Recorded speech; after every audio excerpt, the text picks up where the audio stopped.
Hello, Namaskar. This is Firstpost and you're watching Vantage with me, Palki Sharma.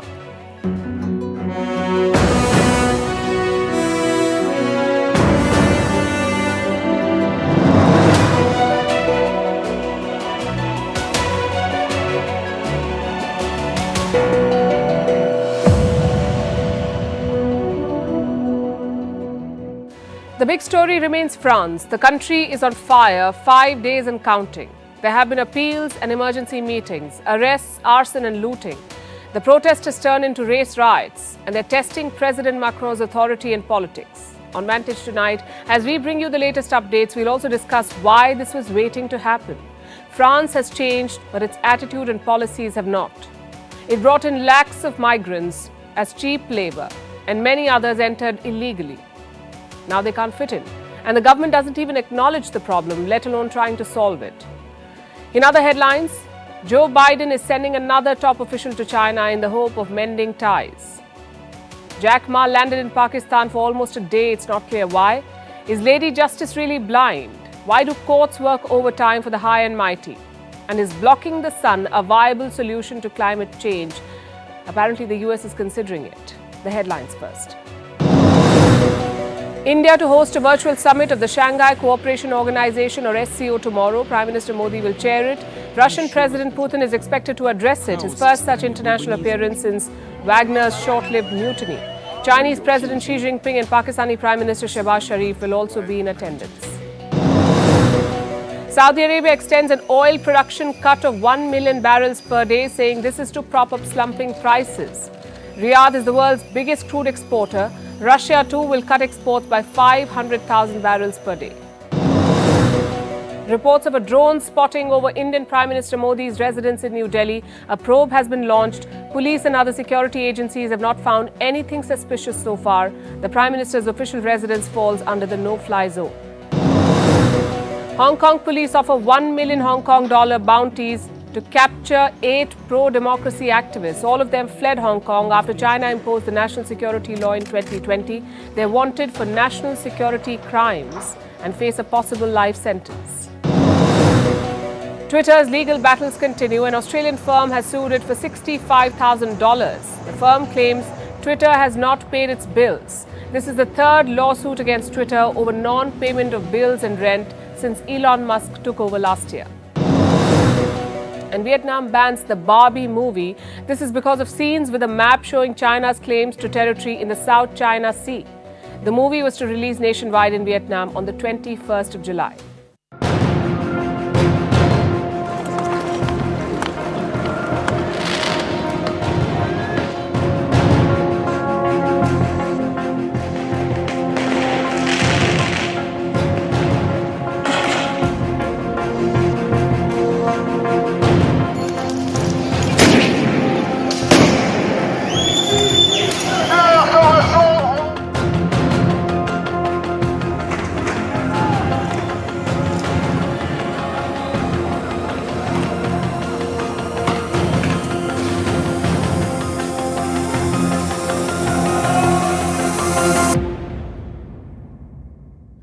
France is burning. I'm afraid there's no other way to put it. Vehicles are being torched on the streets, barricades have been destroyed, shops have been stormed and looted.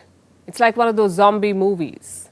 This is what Champs-Élysées looks like. It's the most famous avenue in Paris, but yesterday it was a semi-war zone. The place is crawling with cops in full riot gear. Some armoured vehicles have also been deployed. The scene is no different elsewhere. In Lyon, in Marseille, in Angers. Put together, 45,000 police officers have been deployed, around 3,000 people have been arrested, and internet shutdown is likely. The French Home Ministry is circulating an order. It says internet will be curbed starting today. They say it will prevent the misuse of social media platforms, and thank God it's in Europe. If it was elsewhere, it would have been a human rights violation, but in France, it's a precaution. Over the weekend, the scenes were ugly. Entire residential apartments were set on fire. In Lyon, shops were looted and vandalized. The police responded with tear gas and batons. The images show you how serious things are and the sort of anger there is within the French society. Yesterday night, a mayor's house in Paris was attacked. A burning car rammed into the building. The mayor's wife and child were injured. etc. We are not asking for unanimity, but I would never have imagined my family would be threatened with death and that there would be an assassination attempt in this beautiful commune. The question is, how long will this continue? It's been 5 nights of non-stop violence. It all started with the killing of 17-year-old Nahel Merzouk. He was of Algerian and Moroccan descent, and he was shot during a traffic stop. The incident has exposed France's deep-rooted racism, hence the violent reaction. Nahel's funeral was on Saturday. His grandmother later had a message for all the protesters. Stop the violence, she said. Listen to this. I blame the police officer who killed my grandson. The people who are breaking things, I ask them, stop it. They are using my grandson as a pretext. No, people, just stop it. They should stop. They should not break store windows and they should not be ransacking schools. We know how these things pan out. Yes, Nahel was the trigger, but the issue goes beyond just one person or cop, like the George Floyd killing in the US. So how is President Macron planning to handle it? Well, he's cleared his schedule. The state visit to Germany has been cancelled for one. He's also met the top ministers in his government to take stock of the situation. On Tuesday, Macron will meet 220 mayors. All of them represent towns worst hit by the riots. So that's the tactical response. But what about the political one? Macron may have condemned the police shooting of Nahel, but look at his statements afterwards. He says the rioters are young and misguided. He also says video games are contributing to the violence. Perhaps both are true. But if he thinks Call of Duty is to blame for this, he's going to have a tough time. Because there is underlying anger and underlying racism. Whether Macron likes it or not, his country is deeply divided. Chances are those divisions have grown this weekend because rioting was the red line for most people. Listen to some of them. Very glad it is calming down, and at the same time I'm not very happy about everything we've been through, because there are people, we don't know how they managed to get their cars, their store, maybe they also took loans for what they had, and then all it takes is one night of trouble and they've lost everything. It's not their fault, everything that happened. They are breaking things just to break things. They want to spread terror, attack elected officials and try to put the republic in danger. But I don't think they had their target on one particular individual or mayor. This is arguably Macron's biggest test. He was voted to power as a centrist, as the man who would unite France and Europe. But now his own country is up in flames. So what will the president do next? We got a glimpse into his mindset during the pension protest. Massive outrage, but no U-turn. Macron stuck with the law despite the backlash. Will he do the same here? Well, looking at his track record, it's possible. Macron's policy on immigration and Islam has been controversial, also contradictory. He's talked about tackling radicalism, which is great, but his tactics are not helping. The French president says Islam as a religion is in crisis. Then he goes on to defend insults to the Prophet and cracks down on all mosques. Critics say this is a classic case of attacking Islam and not Islamic extremism. Plus, Macron seems disconnected with the ground reality. There are deep divisions in French society, fears about ethnic and demographic changes from migration. I'll give you an example. Some people have set up a fundraiser for the cop who shot Nahel. Think about that, a fundraiser for the man who may have started all of this. And guess how much money it's got? Almost €1 million. So don't think there is no counter sentiment. There are long-standing fears among the white population of France. As president, it is Macron's job to resolve them, to address these fears, to heal his country and his population. If not, this violence will keep flaring up. Macron could become the unique centrist who ended up dividing rather than uniting.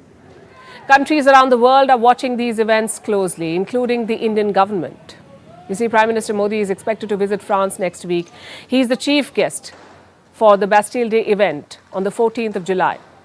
So far, there's been no change to the schedule, but a lot depends on how this week plays out. If the violence escalates again, all bets are off. So France is burning, but where did the spark come from? Last week's shooting was certainly the trigger, but the embers were already smoking by then. Why? Because of immigration. And try to understand this beyond the left-right binary.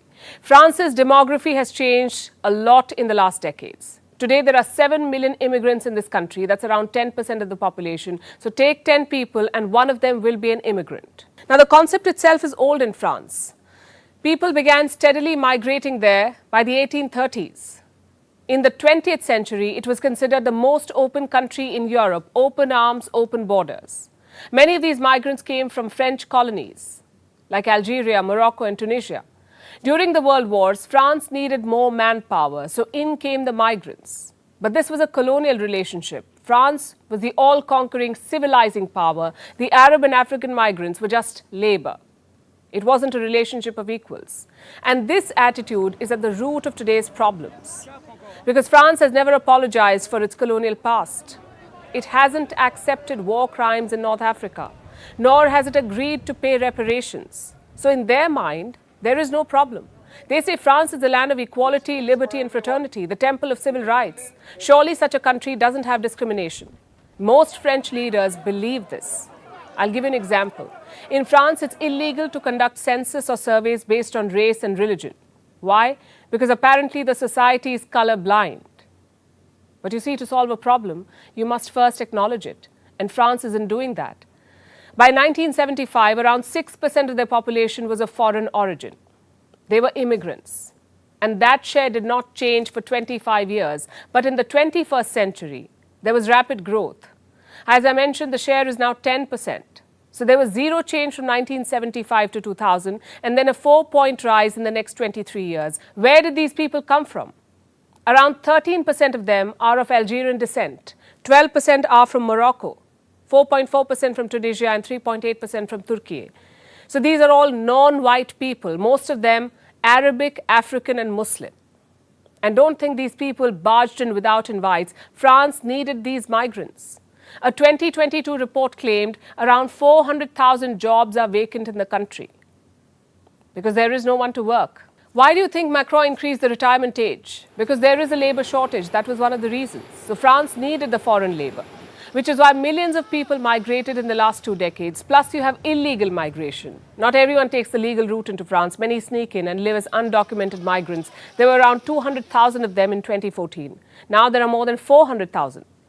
Most of them live in close-knit communities doing odd jobs. This year, France passed a new immigration law. It's centrist, just like President Macron. It makes legalization of undocumented migrants easier. At the same time, it bolsters deportations at the border. So that's how so many migrants landed up in France. The next step was assimilation, to integrate these migrants into the French society and nation, and that is where they failed. You see, there are 2 kinds of societies in the world. One where diversity is accepted and promoted. Countries like the United States and India. You can lead your life based on your culture. Then there are places where one size fits all, like France. It doesn't matter if you're an African Muslim or an Arab immigrant. You must change your culture to live in France. You must become a so-called Frenchman. Obviously, not everyone is interested. And this has led to continued alienation of immigrants. It has created a divide. Other European countries have fared better, relatively better. Germany, for instance, has around 24% immigrant population. Yet their integration has gone relatively well. So that's one part of the problem. The immigrants are not integrated in the society. The other part is a growing fear among the white French population. Many of them are living in insecurity. What if they become a minority in their own country? What if France becomes a Muslim country? These fears are widespread, and they reflect in the rise of France's far-right parties. These people are fiercely anti-immigration, and their fears often combine with racism, sometimes very publicly. Let me show you a headline. In 2020, 2 top doctors, French doctors, had a brainwave. Why not test the Wuhan virus vaccine in Africa? As if the continent is their testing lab. It tells you how ingrained racism is. And this attitude reflects in French policing. Black and Arab people are 20 times more likely to be stopped by cops, 20 times more than white people. In the last 3 years, there have been 21 fatal police shootings. Most of the victims were black or Arab. What does that tell you? Systemic racism exists in France, but it is unacknowledged and hence festering. The immigrant population often lives in ghettos. Their unemployment rate is 12% compared to the national average of 7%. Remember, this is an estimate. You can't know the real numbers because race-based surveys are illegal in this country. But you know what? France cannot keep hiding behind its revolutionary values. Those were created for a white Christian country. It doesn't reflect modern day France. And don't forget, those ideas of equality and liberty only applied to the white Frenchmen. In the colonies, none of those applied. And that attitude persists to this day. Let me also tell you something you may not know. Some countries in West Africa still pay a special tax to France. They call it the colonial tax. These countries use CFA franc as their currency. So they're required to store 50% of their reserves with the French central bank. The CFA franc is pegged to the euro. On paper, this may seem harmless and mutual. But look at the optics. Former colonies are paying their colonizer. All of these factors have created major fault lines in France. There is fear, alienation, and desperation. It's the perfect cocktail for disaster. So now is a crucial moment in French history. Their leaders should accept that France has changed. They brought in people for cheap labor, among other things. Now they must make room for them. If not, the cycle of violence could continue. US Treasury Chief Janet Yellen is heading to China. She'll be in Beijing from the 6th to the 9th of July. What's on the agenda? Mending the fractured US-China ties. And Yellen is not the first American official to attempt this. Last month, it was US Secretary of State Antony Blinken. He was the senior-most American official to visit China in 5 years. That visit was sort of an icebreaker, but it ended in awkward headlines thanks to US President Joe Biden. You may remember this. While Blinken was in China, Biden made a rather blunt statement. He called Xi Jinping a dictator. That statement made it to the headlines. There was talk about US-China ties deteriorating further or America being confused. Because on one side, Biden was calling Xi a dictator. On the other, his foreign minister was trying to repair ties. Talk about mixed signals. But what explains this split? Why is there a gap between public statements and political moves? Because China and the US need each other. Their economies need each other. It's like being trapped in a bad relationship they can't get out of. Look at this statement by the US Treasury Department.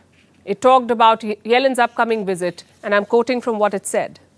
Yellen is expected to discuss with her counterparts the importance for both countries to responsibly manage our relationship, communicate directly about areas of concern, and work together to address global changes. Responsibly manage our relationship.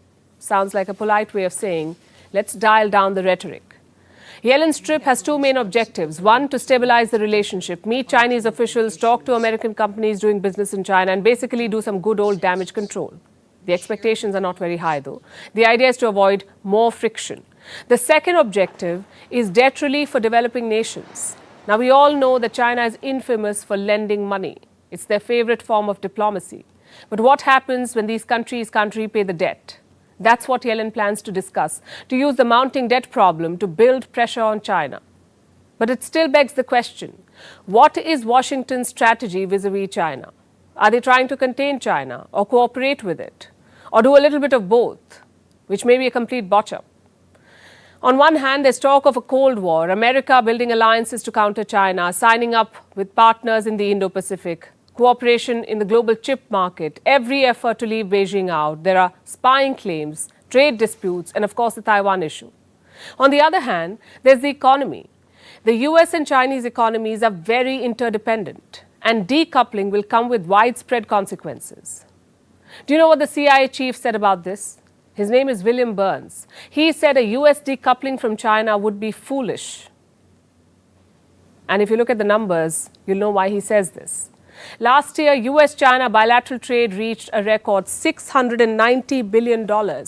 Total US imports from China were $564 billion. And trade aside, their markets are closely linked. China is the second largest foreign holder of US Treasury securities.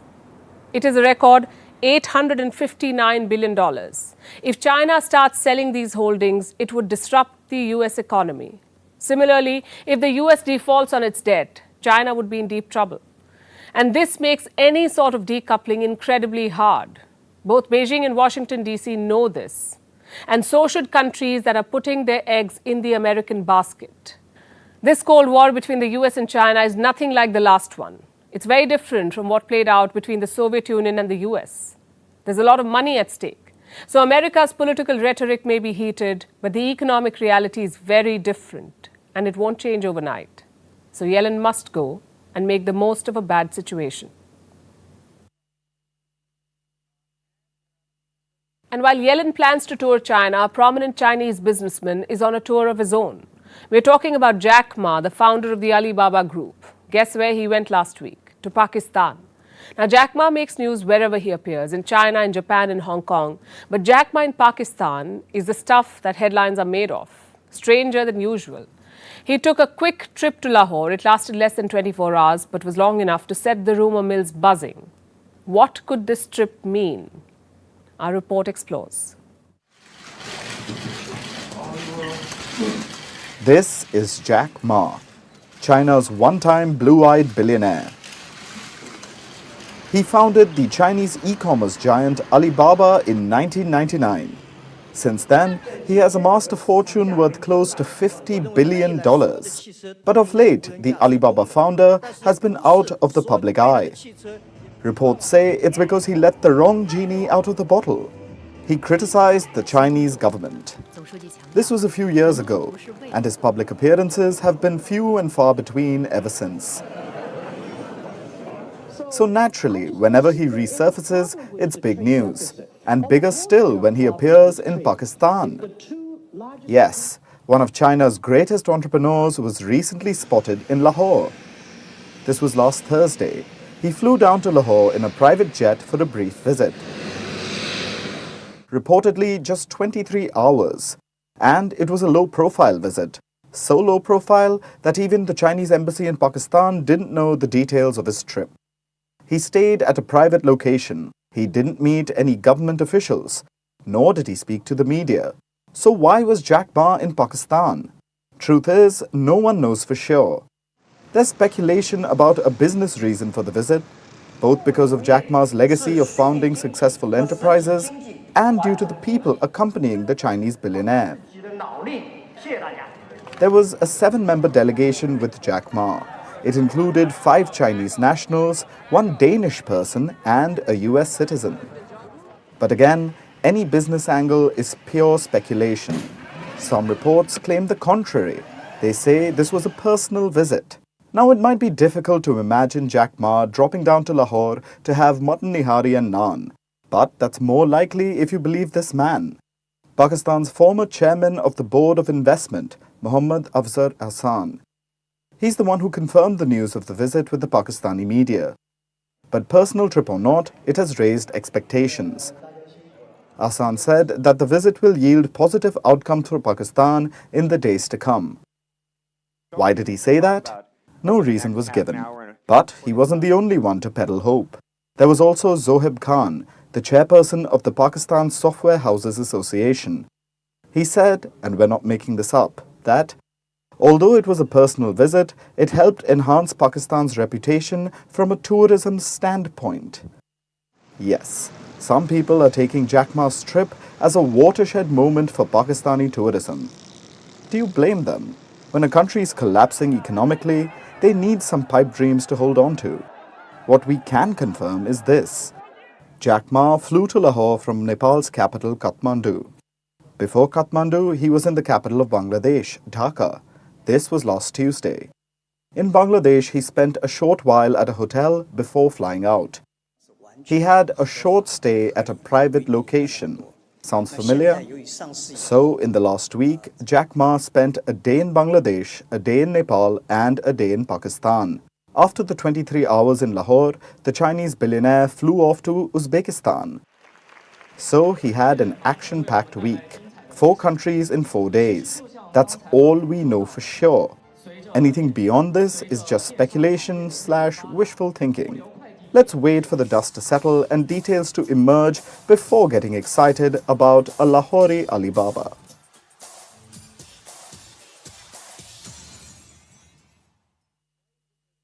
Have you seen statues of Lady Justice? If you have, you can't miss the blindfold. It is supposed to depict lack of bias.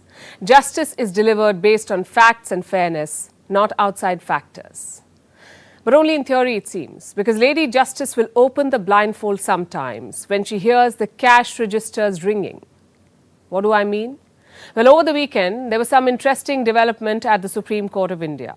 Now, Saturday was a court holiday, but the judges convened twice for one particular case. It's a case that relates to an activist called Teesta Setalvad. She's accused of fabricating evidence in the 2002 Gujarat riots. I'll sum up the events quickly. The High Court in Gujarat rejected her bail plea. So Setalvad moved the Supreme Court. The judges convened twice for her case, once at 6:40 p.m. in the evening and then again at 9:15 p.m. in the night. They granted her interim protection for 7 days. Now, the case itself is very polarizing. I'm sure all of you have your own opinions on it, and I do not want to go there. What I want to focus on in this, what does it take to secure justice? What does it take to get the court's attention? It helps if you're powerful and famous. And there is no ideological or political distinction here. Just think back to some recent cases. If you're a politician, you get the court's attention. Your bail hearings get fast-tracked. If you're related to celebrities, say a son or daughter, you get a fast track. If you have a top lawyer, same thing. Some big names in India charge up to anywhere between 15 and 20 lakh rupees. That's around 18,000 US dollars. I'm sure they're legal hawks and their services are probably worth every penny. But surely that should not affect the speed of justice and how early the court takes up your case. I have some staggering numbers for you. Around 77% of prisoners in India are under trials, meaning they are in jail, but their trial has not started. 77%. That's more than 420,000 people. Who do you think these prisoners are? I'll tell you who they're not. They're not corrupt politicians and bureaucrats. They're not celebrities. They're not well-paid TV personalities either. They're ordinary citizens with no connections or power. Around 60% of them are Dalits and tribals, 60% of them. They don't have access to well-paid lawyers, hence their cases get delayed.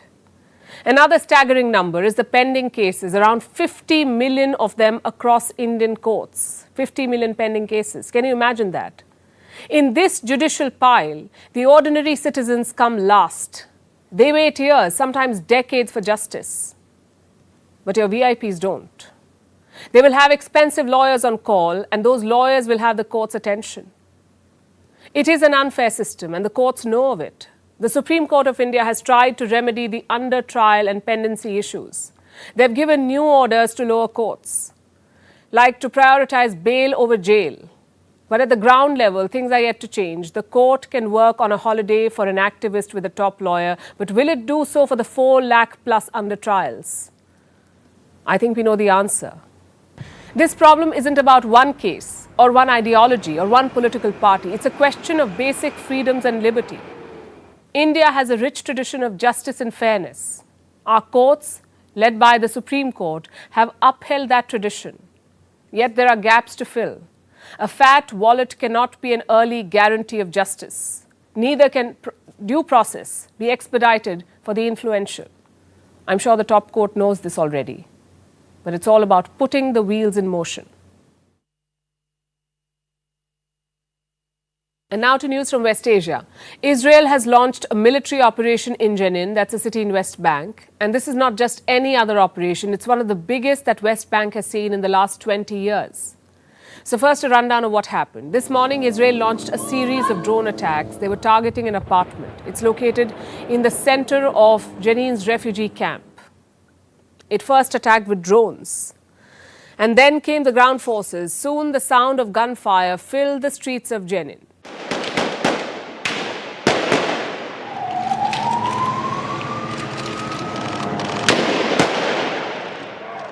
Israel says it was targeting militants. It claims to have struck a command center for a militant group. We are striking the terrorism hub with a great strength.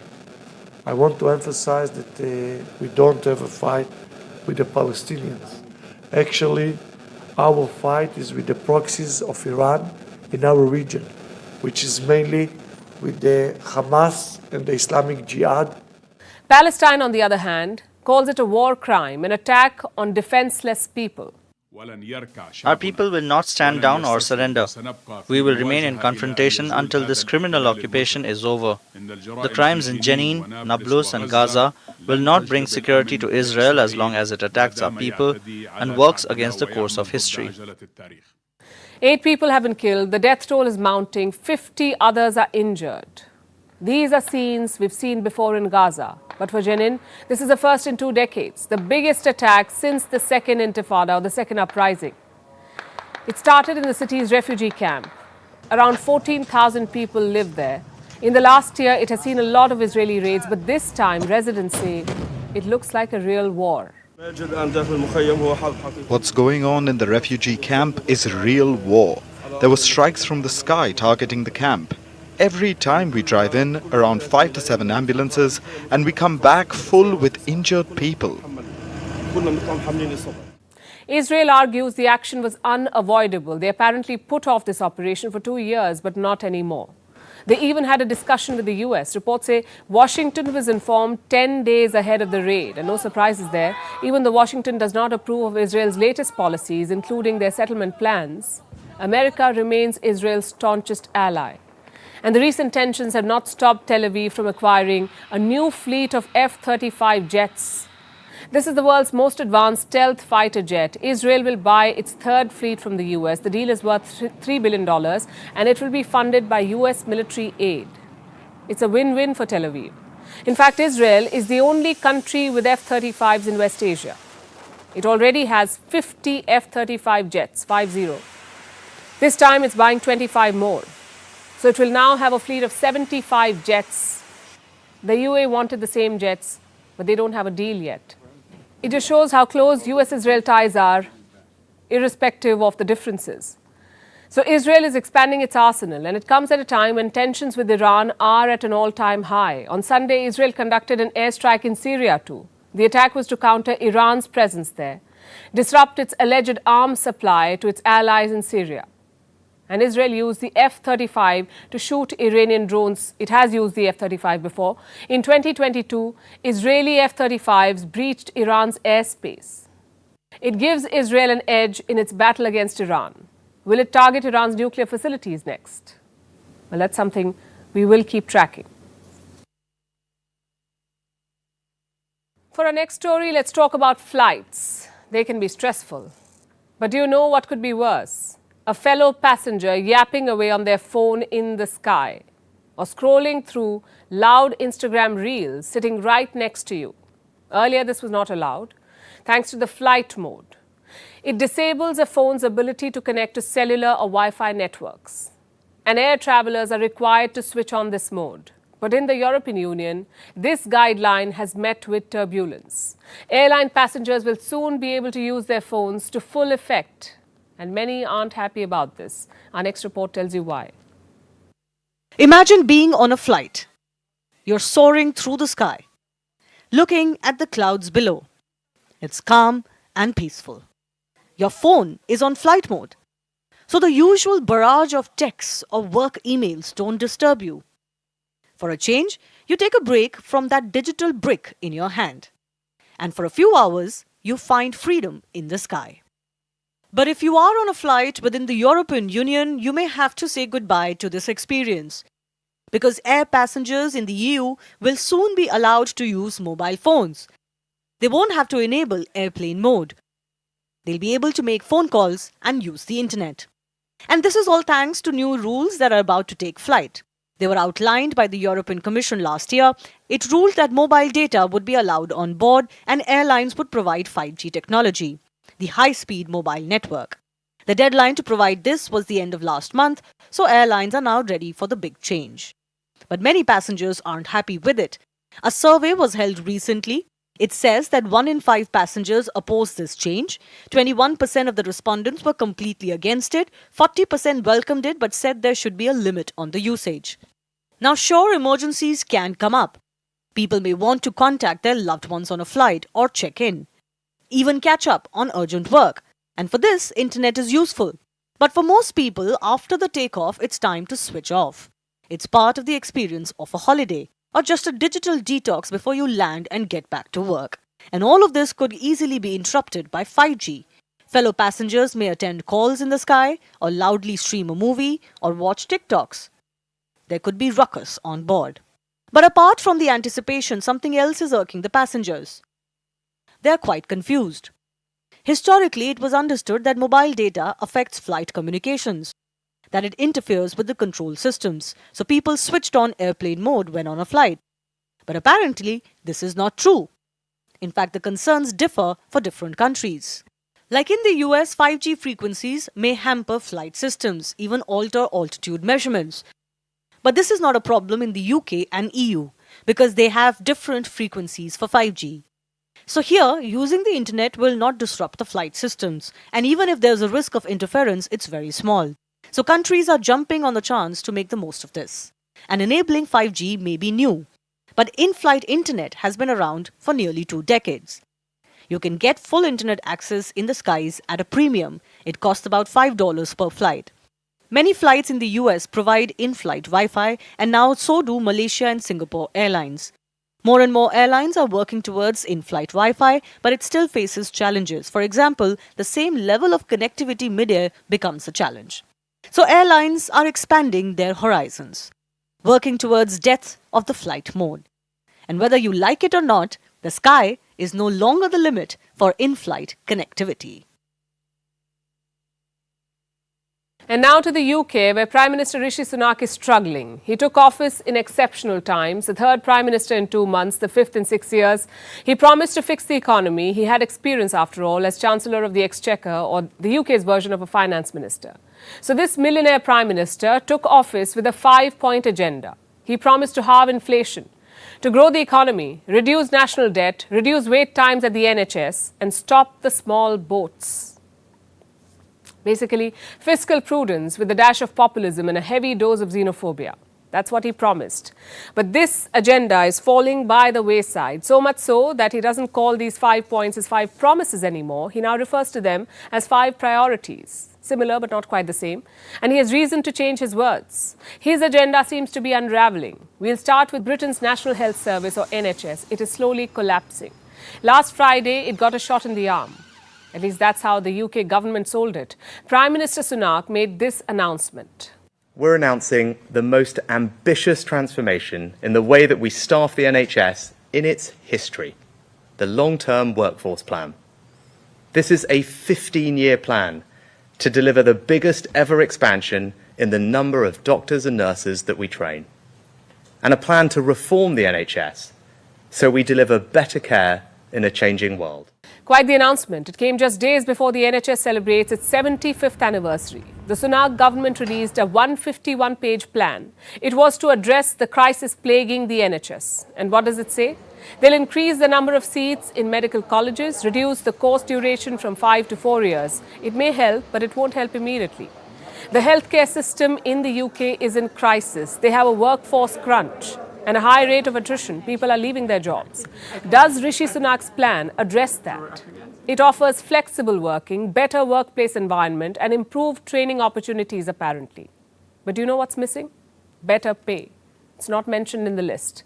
And that's the reason why so many Britons are striking and quitting the healthcare industry. They want better pay. To be fair, Sunak has pledged more money. An additional £2.4 billion, that's about $3 billion to the NHS. And this will be over the next 5 years. And the long-term plan runs through 15 years. You know what that means. Future budget allocations will be the next government's problem, most likely not Sunak's government. So the plan is far from perfect. It's being cautiously welcomed because this is the first substantial plan in years. So you could say something is better than nothing. It may or may not save the NHS, but it's highly unlikely to save Sunak's job. Because look at how he's floundering. Inflation isn't close to getting halved in the UK. Economic growth is still projected at 0.1%. That's close to nothing. And the UK's debt is the worst in 60 years. The numbers came out last week. Debt has passed 100% of the GDP for the first time in 6 decades. So fiscal prudence is a complete failure. And then there's the issue of small boats. Sunak wants to deport asylum seekers coming to the UK by boat. His government wants to send them to Rwanda, and that too at great public expense. Now, this scheme has been championed by Suella Braverman, herself a daughter of immigrants. Now, this grand plan has hit a wall. The British courts. Listen to this. The deficiencies in the asylum system in Rwanda are such that there are substantial grounds for believing that there is a real risk that persons sent to Rwanda will be returned to their home countries where they faced persecution or other inhumane treatment when in fact they have a good claim for asylum. In that sense, Rwanda is not a safe third country. In consequence, sending anyone to Rwanda would constitute a breach of Article 3 of the European Convention on Human Rights, which Parliament has required the government to comply with. So the Rwanda deportation drive is also a non-starter. Sunak's government is going to appeal the ruling. It will try and convince the courts that permanently sending people to Rwanda is perfectly safe, even though experts say it will have no impact on the small boats problem, and polls say that a majority of Britons are against this policy. It's proving to be too expensive, both financially and politically, but they want to stick to it. And guess what else Sunak is turning to? Racism. He says he felt the sting of racism while growing up in the UK. Good pitch, but unlikely to win him the next election. Our planet is burning. Climate disasters are becoming extreme. Over 3 billion people are at risk of being displaced or worse. Clearly, the climate time bomb is ticking and countries are scrambling to find solutions. So far, they've made little progress, and now America may have come up with a new idea. It wants to block sunlight from reaching the earth. As bizarre as it sounds, this phenomenon is no longer science fiction. It has made its way to legitimate debate. The question is, can it be effective? Or is it just another extreme artificial tactic to alter our atmosphere? Our next report tells you. 4.5 billion years. That's how old our planet is. Quite a long life, wouldn't you say? One filled with daily battles with the human race, because we have polluted its air and water. Strewn rubbish everywhere, over 2.24 billion tons of it, and corrupted nature. So now the world is heating up. And finally, we see how this affects us. We see how climate change harms us. When our air is too polluted to breathe, when the skies are orange from wildfires, and when billions of us risk displacement. So what do? We come up with ideas to solve the problem we have created. And if we're the US, we want to modify the atmosphere further to fight the changes we created in the first place. Sounds both confusing and disappointing at the same time? That's maybe because it is. We're talking about solar radiation modification. In simple terms, it means blocking sunlight. Yes, literally blocking the sun's rays, altering sunlight. This is seen as a potential response to fighting climate change. It sounds like science fiction, like some massive shield created by mad scientists that could protect our planet. But, believe it or not, this could actually become reality, thanks to the US. The White House has released a report. It indicates that the Biden administration wants to study altering sunlight, to research this phenomenon some more because it could potentially cool the planet. And fairly quickly, that too. But soon after this, the US ordered a review, showing certain amount of skepticism, meaning that there will be no quick decisions. For the time being, just research. But even so, this is a big deal. The US may want to undertake solar experimentation in the future. It could toy with the sun. And in the world of science, this is extremely controversial. This is not a new concept, but the reason too much progress hasn't been made here is because it divides scientists. Some say it's the last line of defense. It should only be used if and when nations fail to reduce their greenhouse emissions. You know, the gas emissions that cause global warming. But then there is another school of thought. Some experts have issued serious warnings, saying that it could make the atmosphere dependent on a particular substance. So, if this stops, it could abruptly increase temperatures. The thing is, this concept is like putting an ill-fitted band-aid on the problem. For starters, it does nothing to address current problems, like reducing pollution, or the use of fossil fuels, or ocean acidification. All it does is try to deal with the symptom, which is overheating. And this report talks about a bunch of ways to limit sunlight reaching the Earth, like increasing cloud cover over the oceans, or reducing the amount of a certain type of cloud. All of these methods have risks, significant ones. And most of all, each one of them can make things much worse, like alter global weather patterns or disrupt food supplies. And, as mentioned earlier, even lead to abrupt warming.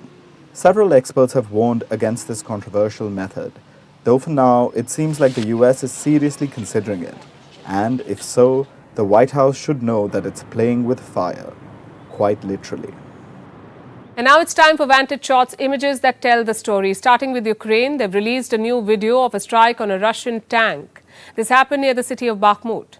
In Mexico, a mayor married a crocodile. You heard that right. A mayor married a crocodile. As bizarre as it may sound, this is apparently a ritual that dates back centuries and is said to bring prosperity. In South Korea, a robot led a performance by the country's national orchestra. And finally, we're taking you back in history. On this day in 1962, France declared the North African country of Algeria to be independent. This happened 2 days after an independence referendum was held. France ruled Algeria for 132 years. We're leaving you with this. Thanks for watching. We'll see you tomorrow.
Para